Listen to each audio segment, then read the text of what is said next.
Осы қоржында мен сіздерге асық алып келдім, балалар. Балалар, асықтың неше түрі бар? 4 түрі бар. 4 түрі бар. Қандай?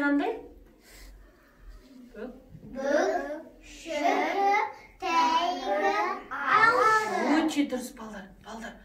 Бұл асық сіздерді ептілікке, ұқыптылыққа, шапшаңдылыққа үйретеді.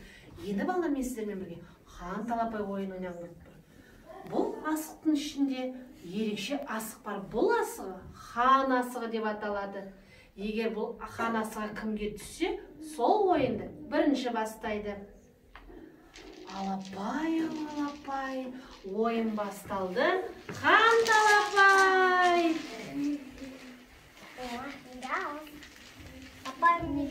Азизаға түсті. Жарайсыр, балалар, хан асығы кімге түсті? Азизаға. Азиза қызымызға түсті. Міне хан асығы біздің Азиза қызымызға түсті. Ендеше балалар, асығымызды санайық. 1, 2, 3, 5. Менде тоже 5. Менде 6. Балалар, асығымызды дізіп болдық. Енді біздің келесі ойынымыз асықтарымызды құлатуымыз керек. Құлаталмаған жағдайда мен сіздерге интеллектуалды сұрақ қоямын. Бірінші ойынымызды бастайтын Азиза қызымыз.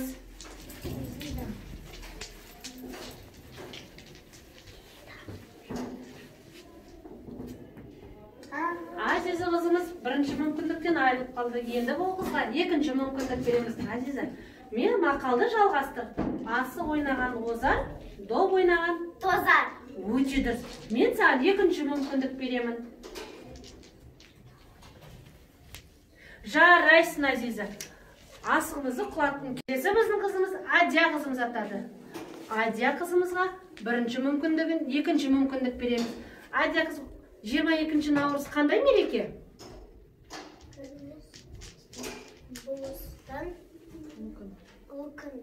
Ұлыстың күні, дұрыс айтасың. Екінші мүмкіндігінді пайдалан, асығымызды құлата қой. Келесі ойыншымыз біздің Санжар батырымыз. Санжар батырымыз, жарайсың. Ұтқан асықтарымызды санай қоямыз. 1,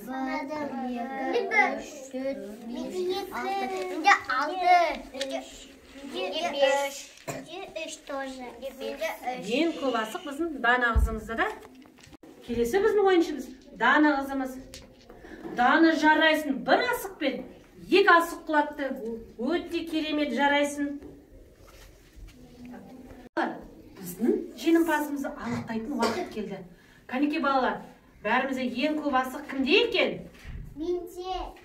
Жарайсың. Ендеше мен саған осы асықтарды жинап, осы қоржынды саған сыйға тартамын. Бұл қоржын саған келешекте бақыт, шаттық, үлкен сәттілік алып келсін деп саған сыйлаймын. Осы қоржынды ала қой. Мектеп шақырақтаймыз, балалар шақырақтаймыз. Ендеше балалар, бұл асық бізді ептілікке, ұқыптылыққа, сабырлыққа тәрбиелейді. Жаңағыдай мақал-мәтел айтқандай, асық ойнаған озар, доп ойнаған тозар деп, асықпен ойнап жүре беріңіздер, асықтарымызды жинап жүрейік. Бұл біздің қасиетті киелі ойынымыз, асық ойнау деген.